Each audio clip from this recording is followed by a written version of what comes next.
సరే అయితే ఇబ్రాహిం అలైహిస్సలాం వారి యొక్క జీవితం, ఆయన యొక్క ఔన్నత్యం గురించి మనము చాలా ఆయతుల ముందుగా చాలా యొక్క నిదర్శనాలు మనం అయితే చూసాం కనుక ఆయన యొక్క జీవితం గురించి కొంచెం కొన్ని పాయింట్లు ముందు పెడతాను. ఎందుకంటే ఇబ్రాహిం అలైహిస్సలాం వారి యొక్క సీరత్ కనుక మనం తీసుకుంటే, ఆయన యొక్క జీవిత చరిత్ర తీసుకుంటే ఒక జుమా సరిపోతుంది. అంత ఔన్నత్యం కలది మరియు అన్ని ఆదర్శాలు మనకి ఒక్కొక్క ఆయన జీవిత ఘట్టంలో నుంచి తీసుకునేటువంటి అవకాశం మనకి ఉందన్నమాట. సరే మరి అయితే ఇబ్రాహిం అలైహిస్సలాం వారు ఇరాక్ కి చెందినటువంటి ఊర్ అనే గ్రామంలో బాబిలోన్ అని అంటారు మనం ఈ రోజుల్లో, మెసోపొటేమియన్ సివిలైజేషన్, సెమిటిక్ జాతికి చెందినటువంటి ప్రజలలో అల్లాహ్ సుబ్హానహు వ తఆలా ఆయన్ని అవతరింపజేస్తున్నారు. సుమారు 2000 BC, అంటే ఈ రోజుకి 4000 సంవత్సరాల క్రితం సెమిటిక్ జాతి ఇరాక్ అనే ప్రదేశంలో ఆయన యొక్క జన్మ జరిగిందన్నమాట. ఇబ్రాహిం అలైహిస్సలాం అల్లాహ్ సుబ్హానహు వ తఆలా సూరా అన్-నహల్ ఏ సూరా అయితే నేను చెప్పాను, ఆ సూరా అన్-నహల్లోనే ఇబ్రాహిం అలైహిస్సలాం వారిని ఇంట్రడ్యూస్ చేస్తూ ఏమంటున్నాడంటే, నిశ్చయంగా ఇబ్రాహిం ఒక అనుసరణీయ నాయకుడు, నికారస్తైన దైవ విధేయుడు, అల్లాహ్ యందు మనస్సు నిలిపినవాడు, అతడు బహుదైవారాధకులలో చేరినవాడు కాదు. ఇన్న ఇబ్రాహీమ కాన ఉమ్మతన్ ఖానితన్ లిల్లాహి హనీఫా వలం యకున్ మినల్ ముష్రికీన్. అలాగే అల్లాహ్ అనుగ్రహాల పట్ల కృతజ్ఞతా భావం కలవాడు, అల్లాహ్ అతన్ని ఎన్నుకున్నాడు, అతనికి రుజువాను చూపించాడు. మేము అతనికి ప్రపంచంలోనూ మేలును ప్రసాదించాము మరియు పరలోకంలోనూ అతను సజ్జనులలో చేరి ఉంటాడు. ఎవరు? మొహమ్మద్ సల్లల్లాహు కాదు, ఇబ్రాహిం అలైహిస్సలాం. మీరు వింటున్నారా లేదా? మొహమ్మద్ సల్లల్లాహు. తర్వాత మేము ఏకాగ్రత చిత్తుడైన ఇబ్రాహిం అలైహిస్సలాం ధర్మాన్ని అనుసరించమని నీ వద్దకు వహీ పంపాము, అతడు బహుదైవారాధన చేసేవాడు వాడు కాదు అని చెప్పి ఇబ్రాహిం అలైహిస్సలాం గురించి సూరా అన్-నహల్లో అల్లాహ్ సుబ్హానహు వ తఆలా చెప్పాడు. అలాగే సూరా అల్-మర్యం సూరా నంబర్ 19 ఆయత్ నంబర్ 41లో ఈ గ్రంథంలో ఇబ్రాహిం అలైహిస్సలాం వృత్తాంతాన్ని కూడా ప్రస్తావించు, నిస్సందేహంగా అతను సత్యవంతుడైన ప్రవక్త. వద్కురు ఫిల్ కితాబి ఇబ్రాహీమ ఇన్నహు కాన సిద్దీఖన్ నబియ్యా సూరతుల్ మర్యంలో చెప్పాడు అల్లాహ్ సుబ్హానహు వ తఆలా. అలాగా ఇబ్రాహిం అలైహిస్సలాం వారి యొక్క ఇంట్రడక్షన్ ఖురాన్లో అల్లాహ్ సుబ్హానహు వ తఆలా చాలా చక్కగా ఆయన యొక్క ఉనికి ఏంటి, ఆయన యొక్క బ్యాక్గ్రౌండ్ ఏంటి, ఆయన యొక్క ఇంపార్టెన్స్ ఏంటి అని చెప్పి ఖురాన్లో అల్లాహ్ సుబ్హానహు వ తఆలా తెలియజేశాడు. అయితే ఇబ్రాహిం అలైహిస్సలాం వారి నాన్న గారు అయినటువంటి ఆజర్, ఆయన పేరు ఆజర్ అన్నమాట. అతను బహుదైవారాధన చేసేటువంటి, విగ్రహారాధన చేసేటువంటి, విగ్రహాలు ఆరాధించడమే కాదు, ఆయన నాన్నగారు ఏంటంటే విగ్రహాలను తయారు చేసేవాడు. విగ్రహాలను స్వయంగా తయారు చేసి వాళ్ళ యొక్క జాతి వాటికి పంపిణీ చేసేవాడు అనమాట. అంటే ఇక షిర్క్ లో ఇంకా హైయెస్ట్ లెవెల్ అనమాట. అలాగా షిర్క్ చేసేటువంటి వాడు. అయినా ఇబ్రాహిం అలైహిస్సలాం వారు ఆయన యొక్క నాన్నగారితో చాలా చక్కగా ఒక విధేయత కలిగిన కుమారుడిగా ఆయన ముందుని దైవ సందేశం అందించడం జరుగుతుంది. అయితే ఇక్కడ గుర్తించవలసిన విషయం, ఇబ్రాహిం అలైహిస్సలాంకి చిన్ననాటి నుండి అల్లాహ్ సుబ్హానహు వ తఆలా ప్రవక్త యొక్క జ్ఞానాన్ని వసగారన్నమాట. అంటే తౌహీద్ ఏక దైవారాధన అంటే అల్లాహ్ యొక్క నిజమేంటి, ఈ సృష్టి యొక్క నిజమేంటి, ఎవరిని ఆరాధించాలి అన్న అంశాలపై ఇబ్రాహిం అలైహిస్సలాం వారికి గుండెల్లో అల్లాహ్ సుబ్హానహు వ తఆలా విశ్వాసాన్ని కలిగజేశాడు. అయితే ఇబ్రాహిం అలైహిస్సలాం వారు ఆయన నాన్నగారి దగ్గరికి వెళ్ళి సూరా అల్-మర్యం సూరా నంబర్ 19 ఆయత నంబర్ 42లో ఈ వృత్తాంతం వస్తుంది. అతను తన తండ్రితో, ఓ నాన్న, వినలేని చూడలేని మీకు ఏమాత్రం ఉపయోగపడలేని వాటిని ఎందుకు పూజిస్తారు అని అడిగారు. ఓ పితామహ, చూడండి, మీ వద్దకు రాని జ్ఞానం నా వద్దకు వచ్చింది కనుక మీరు నన్ను అనుసరించండి, నేను మీకు సరైన మార్గం వైపు మార్గదర్శకత్వం వహిస్తాను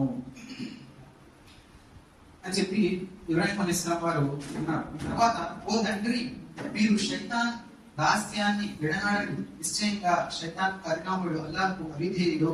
ఓ నా తండ్రి, తమరు ఎక్కడ కరుణామయుని ఆగ్రహానికి గురవుతారో అని, శైతాన్ సహవాసి అయిపోతారో అని నాకు భయంగా ఉంది అని చెప్పి ఆయన తండ్రి వినిపించుకున్నారు. ఓ ఇబ్రాహీం, నువ్వు నా దైవాలకే విముఖత చూపుతున్నావా? విను, నువ్వు నీ వైఖరిని మానుకోకపోతే నేను నిన్ను రాళ్లతో పడతాను, మర్యాదగా నన్ను నా మానాన్ని వదిలిపెట్టు అని చెప్పి ఆయన తండ్రి ఇబ్రాహిం అలైహిస్సలాం వారికి జవాబు ఇచ్చాడు. అంటే ఇండైరెక్ట్ గా నువ్వు ఇంటిని వదిలి పెట్టుకో, నా వదిలి నుంచి వెళ్ళిపో అని చెప్పి ఇబ్రాహిం అలైహిస్సలాం వారి తండ్రి గారు చెప్పారు. ఇబ్రాహిం అలైహిస్సలాం వారు ఏం జవాబు ఇచ్చారు? సరే నాన్న, మీకు సలాం, నేను మాత్రం మేము అన్నింటి కోసం నా ప్రభువును వేడుకుంటూనే ఉంటాను. నిశ్చయంగా ఆయన నాపై ఎంతో జాలి కలవాడు. నేను మిమ్మల్ని అల్లాహ్ను విడిచి మీరు మొరపెట్టే వారందరినీ వదిలిపోతున్నాను. కేవలం నా ప్రభువును మాత్రమే వేడుకుంటున్నాను. నా ప్రభువును వేడుకొని వెంబడి కానన్న నమ్మకం నాకు ఉంది అని చెప్పి ఇబ్రాహిం అలైహిస్సలాం వారు ఆయన నాన్నవారి గారికి సమాధానం ఇవ్వడం. ఆ విధంగా ఇబ్రాహిం వారందరినీ వాడు అల్లాహ్ను కాదని పూజించే వారందరినీ వదిలిపోయినప్పుడు మేము అతనికి ఇస్హాక్ యాకూబులను అంగీకరించాము, వారందరినీ ప్రవర్తన చేశాము. అయితే ఇక్కడ మనము ఆ సంఘటన నుంచి తీసుకోవాల్సిన ఆదర్శం ఏమిటి? ఇబ్రాహిం అలైహిస్సలాం వారి జీవితంలో ఆయన ఒక మంచి గౌరవం మరియు ఆయన తండ్రి గారిని గౌరవించేటువంటి ఒక మంచి ప్రవక్త, ఒక మంచి మనిషి అన్నమాట. తల్లిదండ్రుల బట్టే బాధ్యత కలిగినటువంటి ఒక ప్రవక్త, ఒక దైవ విరోధి, షిర్క్ చేసేవాడు, లేదంటే అల్లాహ్ యొక్క మాటను ధిక్కరించేవాడు అయినటువంటి నాన్న అయినటువంటి తండ్రి అయినా కూడా ఈయన ప్రవక్త పదవి వసగానే ఆయన మీద చివాట్లు పెట్టడమో లేదంటే అరవడము అటువంటి పనులేమి చేయలేదు. పైగా ఎప్పుడైతే ఆయన తండ్రి నేను రాళ్లతో కొడతాను అని అంటాడో, ఈ రోజుల్లో కుమారులు తీసుకుంటాడు. ఇంకా ఎవరు లేకపోతే ఎప్పుడన్నా నువ్వు అలా అంటావు, నాతో నాకు దేవుడి దగ్గర నుంచి దైవ సందేశం వచ్చింది, నువ్వు కనుక నేను చెప్పినట్టు లేకపోతే నువ్వు నాశనం అయిపోతావు, ఇటువంటి టోన్ వచ్చేస్తుంది. కానీ ఇబ్రాహిం అలైహిస్సలాం వారు అప్పుడు కూడా ఏమన్నారు? నీ గురించి, నీపై శాంతి కురియుగా, నీ గురించి నేను అల్లాహ్ సుబ్హానహు వ తఆలాకి దుఆ చేస్తూ ఉంటాను నాన్న అని చెప్పి ఇబ్రాహిం అలైహిస్సలాం వారు ఆయన తండ్రి గారితో చాలా గౌరవంగా పేషాను, అంటే చాలా గౌరవంగా ఆయన ముందు జవాబు ఇచ్చారనమాట. ఈ రోజులు మనం చూడండి, కొంచెం జ్ఞానం వస్తుందా లేదో మనోడి ఆపలేము అనమాట. కొంచెం జ్ఞానం సంపాదిస్తాడో లేదో అన్న దగ్గర నువ్వు చేస్తున్న తప్పు, నువ్వు అలా ఆచరించకూడదు, నువ్వు చేస్తున్న నమాజ్ తప్పు, నువ్వు నాకు తెలిసింది ఆయన ఇలా. కానీ ఇబ్రాహిం అలైహిస్సలాం వారికి ప్రవక్త పదవి వసగబడింది. కానీ ఆయన నాన్నగారి ముందు చాలా గౌరవంగా ఆయన నాన్నగారి ముందు ఒక మంచి పద్ధతిలో ఆయన జవాబు ఇచ్చారనమాట. పండితులు చెప్తారు, ఇబ్రాహిం అలైహిస్సలాం వారు ఒక మంచి కుమారుడు అయినందువల్లనే ఆయనకు కూడా మంచి కుమారులను అల్లాహ్ సుబ్హానహు వ తఆలా వసీగా ఉంచారు. అంటే ఆయన తండ్రి వారి మీద గౌరవంగా బిహేవ్ చేశారు, గౌరవంగా ప్రవర్తన తీసుకొచ్చారు. కాబట్టి ఆయన్ని ఒప్పుకునేటువంటి, ఆయన్ని అనుసరించేటువంటి ఇద్దరు మంచి ప్రవక్తల్ని ఇబ్రాహిం అలైహిస్సలాం వారికి అల్లాహ్ సుబ్హానహు వ తఆలా వసీగాడు. ఎవరు? ఇస్మాయిల్ అలైహిస్సలాం, ఇస్హాక్ అలైహిస్సలాం. ఎప్పుడైతే ఇబ్రాహిం అలైహిస్సలాం వారు నేను మీకు జివా చేస్తున్నట్టు కళ్ళలో చూశాను, కుర్బానీ ఇస్తున్నట్టు కళ్ళలో చూశాను అనగానే, ఏంటి నాన్న నువ్వు మర్చిపోయినట్టు మాట్లాడుతున్నావు అని చెప్పి ఇస్మాయిల్ అలైహిస్సలాం వారికి అవసరం, నువ్వు ఏదైతే చూస్తున్నావో దానిపైన అమలు పరచు, నిస్సందేహంగా నువ్వు నన్ను సహనశీలిగా పొందుతావు అని చెప్పి ఇస్మాయిల్ అలైహిస్సలాం వారు వెంటనే ఆ నాన్నగారి వైపు మరలారనమాట. అంటే ఎప్పుడైతే ఒకటి గుర్తుపెట్టుకోవాలి, మనము మన తల్లిదండ్రుల వద్ద విధేయత చూపుతామో మన పిల్లలు కూడా మన పట్ల విధేయత చూపుతారు. అల్లాహ్ సుబ్హానహు వ తఆలా అది చేస్తాడు, అది ధర్మం అంతే. ఇది మనకి ఇబ్రాహిం అలైహిస్సలాం వారి జీవిత చరిత్ర నుంచి చిన్న ఒక ఆదర్శం. అలాగే సూరా అంకబూత్లో ఇబ్రాహిం అలైహిస్సలాం వారు ఆయన జాతి వారితో ఏమని సంభాషించారు. మరి ఇబ్రాహిం అలైహిస్సలాం కూడా తన జాతి వారిని ఉద్దేశించి ఇలా అన్నాడు, అల్లాహ్ను ఆరాధించండి, ఆయనకు భయపడుతూ ఉండండి. మీరు కనుక గ్రహించగలిగితే ఇది మీ కొరకు మేలైనది. మీరు అల్లాహ్ను వదిలి ఆ విగ్రహాలను పూజిస్తున్నారే, మీ అంతటా మీరు అసత్యాలను అందుతున్నారు. వినండి, అల్లాహ్ కాదని మీరు వీటిని పూజిస్తున్నారో మీకు ఉపాధికి సమకూర్చే అధికారం వాటికి లేదు. వీటికి అల్లాహ్ని కాదని ఏది పూజించినా, విగ్రహాలు కానివ్వండి, మట్టిని కానివ్వండి, చెట్టును కానివ్వండి, పక్షిని కానివ్వండి, పొట్టను కానివ్వండి, ఏమంటున్నారు? అల్లాహ్ని కాదని మీరు వేటినైతే పూజిస్తున్నారో మీకు ఉపాధి సమకూర్చే అధికారం వాటికి లేదు. కాబట్టి జీవనోపాధి కోసం మీరు దైవ సమక్షంలో నటించండి, ఆయన్ని మాత్రమే ఆరాధించండి, ఆయనకు కృతజ్ఞతలు చెల్లించండి. ఎట్టకేలకు మీరు ఆయన వద్దకే మరణించబడతారు. ఒకవేళ మీరు ధిక్కరించే పక్షంలో మీకు పూర్వం గతించిన సమాజాలు కూడా ధిక్కరించాయి అన్న విషయాన్ని స్పష్టంగా అందజేయడం వరకు నా బాధ్యత. అల్లాహ్ ఏ విధంగా సృష్టిని మొదలెడుతున్నాడో వారు చూడటం లేదా, మరి ఆయనే దాని వృత్తాంతం కూడా చేస్తాడు. పునరావృతం కూడా చేస్తాడు. ఇలా చేయడం అల్లాహ్కు చాలా తేలిక. అయితే ఆయన జాతి వారితో ఆయనకి సంభాషణ జరుగుతుంది, మీరు ఏకదైవారాధన వైపు రండి అని చెప్పి. ఆయన జాతి వారు ఆయన ధిక్కరిస్తారు. ఎలాగైతే ఆయన తండ్రి వారు ధిక్కరిస్తారు. ఒక రోజు ఒకసారి ఏమవుతుందంటే ఊరి బయట ఒక పండుగ వాళ్ళు చేసుకునేవారు అనమాట బహుదైవారాధన. ఈ వృత్తాంతం చాలా మంది విని ఉంటారు ఆల్రెడీ. అప్పుడు ఇబ్రాహిం అలైహిస్సలాం వారు మీరు రండి అని చెప్పినప్పుడు నాకు ఒంట్లో బాగలేదు, నేను రానని చెప్పి ఇబ్రాహిం అలైహిస్సలాం ఇంటికి ఊళ్ళో. అయితే ఇబ్రాహిం అలైహిస్సలాం వారు ఏం చేస్తారంటే వాళ్ళ యొక్క విగ్రహాలు ఏదైతే ఉన్నాయో, అంటే మక్కాలో విగ్రహాలు ఉండేవి, ఆ మక్కాలో కాదు క్షమించాలి, ఒక చోటు వాళ్ళ విగ్రహాలు ఉండేవి. విగ్రహాలన్నీ ఒక చోటు పెట్టుకుని వారు ఆరాధించేవారు. ఇబ్రాహిం అలైహిస్సలాం వారు ఎప్పుడైతే పంటలు చేసుకోవడానికి ఊరు బయట వెళ్తారో ఆ విగ్రహాన్ని మొత్తము ఒక కర్రతో మొత్తం వాటిని ధ్వంసం చేసేసి ఆ కర్ర పెద్ద విగ్రహం ఏదైతే ఉందో దాని యొక్క మెడలో ఆన్ చేసి వదిలేస్తారు అనమాట. వీళ్ళు వచ్చాక ఇదంతా చేసింది ఎవరు అని చెప్పి ఇబ్రాహిం అలైహిస్సలాం ప్రశ్నించినప్పుడు నాకేం తెలుసు, వీళ్ళందరిలో పెద్దవాడిన అతన్ని అడగండి అని చెప్పి ఇబ్రాహిం అలైహిస్సలాం వారు సమాధానం చెప్తారు. అయితే నీకు తెలుసు కదా ఓ ఇబ్రాహిం, మీ విగ్రహాలు మాట్లాడలేవు, వీటికి ఏమి స్పందన ఇచ్చేటువంటి అధికారం అంటే వాళ్ళకి శక్తి లేదు అంటే వారి మూర్ఖులారా, మరి అటువంటి స్పందన లేనటువంటి విగ్రహాలను మీరు ఎందుకు ఆరాధిస్తున్నారు, మీరు ఎందుకు వాళ్ళని అడుగుతున్నారు, వాళ్ళు ఏదో చేస్తారు, వాళ్ళు మనకి నయం చేస్తారు, మీరు ఎందుకు అనుకుంటున్నారు అని చెప్పి అనగానే వీళ్ళకి కాసేపటికి ఒక ఆలోచన మనసులో వస్తుంది.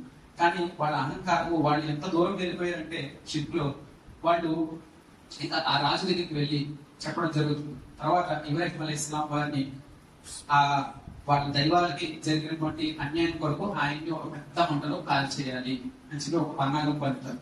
ఆ మంట అంతా ఎంత పెద్ద మంట చేశారంటే నెలలు తరబడి దానికోసము ఇంధనము సేకరించడం జరిగింది.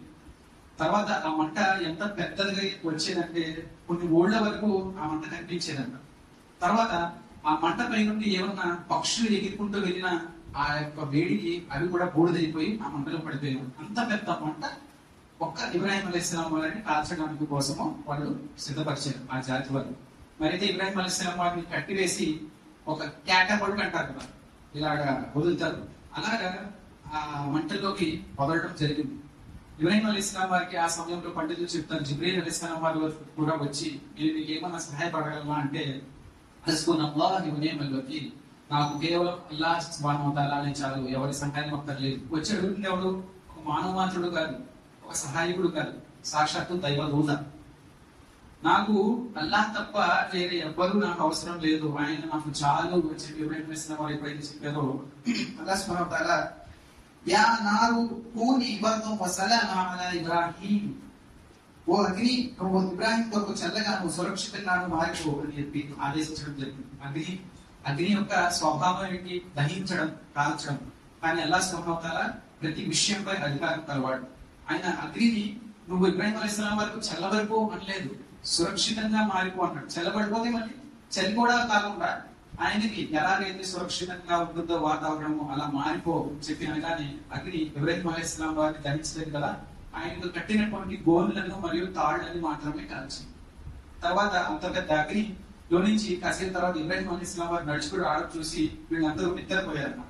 ఇంత పెద్ద అగ్నిలో వేసిన ఇబ్రాహిం అలైహిస్సలాం వారు తాళలేదు, ఇలా బ్రతికి వచ్చేసారు, ఈయన నిజంగానే దైవ ప్రవక్త అన్న విషయం మనకు తెలుసుకుంది. కానీ వాళ్ళ అహంకారము వాళ్ళని ఒప్పుకునేలా చేయలేదు సత్యాన్ని. ఇంకా ఇబ్రాహిం అలైహిస్సలాం వారు వారి జాతి నుండి వేరుపడి తర్వాత ఎక్కడికి వేరే చోటకి అంటే ఇరాక్ నుంచి పాలస్తీన్ అక్కడికి వచ్చేయడం జరుగుతుంది ఇబ్రాహిం అలైహిస్సలాం వారు. ఇంకా చాలా ఘట్టాలు ఉన్నాయి ఇబ్రాహిం అలైహిస్సలాం వారి జీవితానికి సంబంధించి. విషయాలు నేను తక్కువ దాంట్లో మీ ముందు ఉంచడానికి ప్రయత్నిస్తాను. తర్వాత అక్కడ పాలస్తీన్ అక్కడ ప్రజల యొక్క వాళ్ళతో వృత్తాంతం జరుగుతుంది. ఆ వాళ్ళకు కూడా తౌహీద్ యొక్క దావత్ ఇవ్వడానికి ఇబ్రాహిం అలైహిస్సలాం వారు ప్రయత్నిస్తారు, వాళ్ళు కూడా ఆ దావత్ని స్వీకరించరు. తర్వాత ఇబ్రాహిం అలైహిస్సలాం వారు ఈజిప్ట్ ప్రయాణం మొదలు పెడతారు. నుంచి అక్కడ ఒక చెప్పదగినటువంటి ఒక అంశం ఏంటంటే సారా అలైహిస్సలాం వారితో పాటు ఇబ్రాహిం అలైహిస్సలాం వారు ఇరాక్ నుండి బయటకు వస్తారు. సారా అలైహిస్సలాం ఎవరంటే ఆయన యొక్క భార్య అన్నమాట, ఇబ్రాహిం అలైహిస్సలాం వారి భార్య. ఎప్పుడైతే ఈజిప్ట్ ప్రయాణం మొదలు పెడతారో మధ్యలో ఒక క్రూరమైనటువంటి దౌర్జన్యపడినటువంటి రాజు అక్కడ ఉంటాడు. ఆ రాజు ఏంటంటే అందమైన స్త్రీ ఎక్కడైనా కనబడితే అతన్ని వశపరచుకోవడానికి చూస్తాడు రాజు. సరే మరి అయితే అక్కడికి వెళ్ళినప్పుడు ఇబ్రాహిం అలైహిస్సలాం వారిని ప్రశ్నిస్తాడు, నువ్వు ఇతనికి ఈమెకి ఏమవుతావు అంటే భర్త అని చెప్తే కనుక చంపేసేవాడు ఎవరినన్నా ఆ స్త్రీని పొందడానికి. అందుకు ఇబ్రాహిం అలైహిస్సలాం వారు నేను ఆవిడ యొక్క సోదరుడిని, అక్కడ ఆయన అబద్ధం కూడా చెప్పలేదు, ఏమన్నారు, ధార్మికంగా సోదరుడిని, ధర్మం పరంగా ఇస్లాం పరంగా నేను సోదరుడిని అన్నట్లు చెప్పారన్నమాట. సరే, మరి అయితే ఆ సారా అలైహిస్సలాం వారిని వశపరచుకోవడానికి ఎప్పుడైతే రాజు ఆమె దగ్గరికి వస్తుంటాడో, ఇప్పుడు సారా అలైహిస్సలాం వారి యొక్క విశ్వాసం, ఈమాను ఏ లెవెల్లో ఉండేదో చూడండి. ఎప్పుడైతే రాజు ఆమెను సమీపించడానికి ప్రయత్నించేవారో ఆవిడ అల్లాహ్ సుబ్హానహు వ తఆలాకి దువా చేసేవారు. ఇటువైపు ఇబ్రాహిం అలైహిస్సలాం వారు నమాజులో ఏడుస్తూ దువా చేస్తున్నారు. ఎందుకంటే అక్కడ మనకి సినిమాల్లో చూపినట్టు హీరో లాగా బయటికి చేయడానికి ఏమి లేదు, అదంతా సినిమాలో ఉంటది. వాస్తవం ఏమిటంటే అక్కడ దౌర్జన్య పరుడైనటువంటి రాజు యొక్క సైన్యం ఇబ్రాహిం సారా ఇద్దరే ఉన్నారు. ఇబ్రాహిం అలైహిస్సలాం వారు ఎవరి వైపు మొక్కు చూపారు, సర్వలోకాలకు ప్రేమైనటువంటి అల్లాహ్ సుబ్హానహు వ తఆలా ఆయన వైపుకే ఏడుస్తూ నమాజ్ చేసుకుంటూ వాళ్ళ ఈ సిచ్యువేషన్ నుండి నన్ను కాపాడు వల్ల అని చెప్పి ఇబ్రాహిం అలైహిస్సలాం వాళ్ళు దువా చేసుకుంటున్నారు. సారా అలైహిస్సలాం వారి దగ్గరికి వచ్చినప్పుడు వాడికి ఒక రకమైన ఫిట్స్ అంటే పారాలసిస్ లా వచ్చేది. రాజు ఎప్పుడైతే ఆయన మీద తాకుదాము అని చెయ్యి ముందుకు సాగేలోకి చెయ్యి పడిపోయేది రాజు. తర్వాత మళ్ళీ ఆ రాజు సారా అలైహిస్సలాం వారిని నా కోసం దువా చేయవ సారా అనగానే మళ్ళీ ఆమె యొక్క మృదు స్వభావం ఎలాంటిది, ఆమె యొక్క విశ్వాసం ఎలాంటిది, ఎంత పురుగుడు వెళ్ళినా కూడా ఆవిడ ఆయన కోసం మళ్ళీ దువా చేసేవారు, వల్ల ఇతను బాగు చేయించారు. మళ్ళీ అతను చెయ్యి మళ్ళీ పెట్టడానికి అలాగే మూడు సార్లు అతనికి ఫిట్స్ వచ్చింది, 3 సార్లు పారాలసిస్ వచ్చింది. ఇది 4వసారి పోలీస్ సైనికులారా మీరు తీసుకొచ్చింది ఒక స్త్రీని కాదు, ఒక దెయ్యాన్ని మీరు తీసుకొచ్చారు, ఈవిడ నా దగ్గర నుంచి తీసుకెళ్ళిపోండి, ఈవిడ వస్తున్నారని చెప్పి హాజిరా అలైహిస్సలాం వారి ఒక బానిస స్త్రీ ఆమెతో గిఫ్ట్ గా ఇచ్చి పంపిస్తారు. అక్కడి నుంచి హాజిరా అలైహిస్సలాం వారు సారా అలైహిస్సలాం వారితో వచ్చి ఇబ్రాహిం అలైహిస్సలాం వారి జీవితం ముందుకు సాగుతుంది. ఇక్కడ చెప్పవలసింది ఏంటి, ఒక భార్య భర్తల మధ్య ఉన్నటువంటి అండర్స్టాండింగ్, వాళ్ళ మధ్య ఉన్నటువంటి ఒక దాంపత్య జీవితంలో ఉండేటువంటి ఒక మంచి ప్రేమానురాగం. ఆవిడపై ఈయన నమ్మకం పెట్టారు, ఈయనపై ఆవిడ నమ్మకం పెట్టారు. అల్లాహ్ సుబ్హానహు వ తఆలా పైన ఇద్దరు నమ్మకం పెట్టారు. అల్లాహ్ సుబ్హానహు వ తఆలా ఇద్దరిని కాపాడాడు, వాళ్ళని ముందుకు తీసుకెళ్లాడు. అది కాక హాజిరా అలైహిస్సలాం వంటి వారిని ఒక గిఫ్ట్ గా కూడా ఇచ్చారు. అయితే సారా అలైహిస్సలాం వారికి చాలా రోజుల వరకు సంతానం ఉండదు. అప్పుడు సారా వారు ఏం చేస్తారంటే హాజిరా అలైహిస్సలాం వారిని మీరు పెళ్లి చేసుకోండి అని చెప్పి ఇబ్రాహిం అలైహిస్సలాం వారికి ఇవ్వడం జరుగుతుంది. అక్కడ నుంచి ఇస్మాయిల్ అలైహిస్సలాం వారు జన్మిస్తారన్నమాట. ఇస్మాయిల్ అలైహిస్సలాం వారి జన్మ తర్వాత ఇస్మాయిల్ అలైహిస్సలాం వారిని హాజిరా అలైహిస్సలాం వారిని ఇద్దరిని మీరు దూర ప్రాంతానికి వదిలేసారంటే అని చెప్పి సారా అలైహిస్సలాం వారు చెబుతారు, ఎవరు మొదటి వారి. అప్పుడు ఈయన ఇబ్రాహిం అలైహిస్సలాం వారు మక్కా నగరంలో, ఆ టైంలో మక్కా అంటే ఒక చెట్టు, పుట్ట, నీరు, చీమ, పక్షి ఏమీ లేవు, కేవలం ఎడారి ప్రాంతం మాత్రమే. అటువంటి ఎడారి ప్రాంతంలో వదిలేసి రండి అని చెప్పి అల్లాహ్ సుబ్హానహు వ తఆలా దగ్గర నుంచి ఇబ్రాహిం అలైహిస్సలాం వారికి ఒక వహీ వస్తుంది. కాబట్టి ఇబ్రాహిం అలైహిస్సలాం వారు కొన్ని ఆహార పదార్థాలను కొంచెం నీరుని తీసుకెళ్లి ఎటువంటి మానవ మాత్రుడు ఒక జంతువు కానీ ఏమీ లేదు, కేవలం ఎడారి ఉంది, పైన చూస్తే ఆకాశం ఉంది, గట్టిగా ఎండగొడుతుంది. అటువంటి సిచ్యువేషన్ లో తీసుకెళ్లి ఇబ్రాహిం అలైహిస్సలాం వారిని వదిలేస్తారన్నమాట. అయితే తిరిగి వస్తున్నప్పుడు ఓ ఇబ్రాహిం ఏంటి మీరు ఇలా మమ్మల్ని వదిలేసి వెళ్ళిపోతున్నారు అంటే సమాధానం ఇవ్వరు. తర్వాత మళ్ళీ అడుగుతారు. అప్పుడు హాజిరా అలైహిస్సలాం వారి ఈమాన్ చూడండి, అల్లాహ్ మిమ్మల్ని ఇలా చేయమని ఆదేశించాడా అని అడుగుతారు. అవును, అల్లాహే మిమ్మల్ని ఇలా చేయమని ఆదేశించాడు. అయితే మమ్మల్ని ఆ సర్వలోకాల ప్రభు అయినటువంటి అల్లాహ్ నిర్దాక్ష్యంగా వదలడు, మాకు అల్లాహ్ ఉన్నాడు, ఆయన చాలు అని చెప్పి హాజిరా అలైహిస్సలాం వారు ఆవిడ యొక్క విశ్వాసం ప్రతీకగా నిలుస్తుంది. తర్వాత చాలా వృత్తాంతం ఉంటుంది. ఇస్మాయిల్ అలైహిస్సలాం వారు తిండి లేక ఆయన పాలు తాగించేటువంటి చిన్న వయసు ఇన్ఫాంట్ అంటారు కదా, అదనమాట ఇస్మాయిల్ అలైహిస్సలాం ఆ టైంలో. అయితే ఇస్మాయిల్ అలైహిస్సలాం వారికి ఆహారం ఉండదు. తర్వాత హాజిరా అలైహిస్సలాం వారు సఫా మర్వా మధ్యలో 7 సార్లు సుబ్హానల్లాహ్ అంటే 2 కొండల మధ్యలో వీళ్ళు ఉంటారు. 2 కొండల మధ్యలో ఎవరైనా ఒక మనిషి కనిపిస్తాడేమో అని చెప్పి ఈ కొండ సఫా ఎక్కడము, అక్కడి నుంచి చూడటము, తిరగటం, మళ్ళీ ఎదిగి మరవ ఎక్కడం, చూడటం, తిరగటం, ఇలా ఆవిడ 7 సార్లు సఫా మరవా మధ్య తిరిగి చాలా ధైర్యంగా ఏమన్నా ఆహారం కానీ నీళ్లు కానీ దొరుకుతాయేమో అని చెప్పి ఆవిడ చాలా చాలా బాధపడ్డారు. ఈ సాంప్రదాయం ఏదైతే ఉందో అది హజ్ యొక్క భాగం. ఈ రోజు అల్లాహ్ సుబ్హానహు వ తఆలా ఎవరైతే ఉమ్రా హజ్ చేస్తాడో ఈ సఫా మర్వా సవి చేయకపోతే వాడు హజ్ నిర్వహించడు. అంటే ఆవిడ యొక్క ఆ తపనని ఆ రోజు అల్లాహ్ సుబ్హానహు వ తఆలా ఆవిడ పడ్డ తపనని ఎలాగా ప్రళయ దినం వరకు ఆ సాంప్రదాయము అలా ఉండేటట్టు అల్లాహ్ సుబ్హానహు వ తఆలా ఈ ఉమ్మత్కి పెట్టేశాడు. మరి అయితే హాజర్ అలైహిస్సలాం వారు అటు ఇటు తిరిగినప్పుడు ఒక శబ్దం అయితే ఆవిడకి వినిపిస్తుంది. ఏంటి మీరేమైనా సహాయం చేయగలరా అంటే అక్కడ జిబ్రీల్ అలైహిస్సలాం వారు దైవదూత వచ్చి ఉంటారు.